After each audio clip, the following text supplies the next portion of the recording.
within the apartment and have found no evidence indicating the involvement of any outside individual. There remains no threat to the public. Evidence recovered during the investigation, including a handwritten note and other circumstantial evidence, strongly suggests that Amy Stedman was involved in the deaths. However, final determinations regarding responsibility will be made only after all investigative findings, toxicology results, and medical exam and reviews have been completed. I would like to thank the New York State Police, our local law enforcement partners, emergency responders, housing authority personnel, and all those who have assisted during this very difficult investigation. Most importantly, I would like to thank the residents of this community for their patience, compassion, and support during what is an incredibly difficult time. We will continue to provide information as it becomes available and when it is appropriate to do so.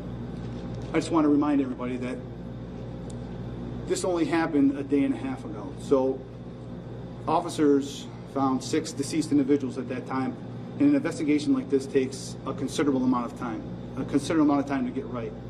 So while I wanted to give relevant information at the appropriate time, there are still a lot of things, a lot of parts of this case that I can't discuss, and you're going to get that response from me a lot today. I know there's still a lot of questions out there, and I want to answer them, and I will in due time. But right now I have to stick to what I can release, and I want to maintain, obviously, the integrity of the investigation. So I will take a few questions. Did Amy Stedman write that note? I cannot get into the authorship of the note at this time, nor the contents of what was in it.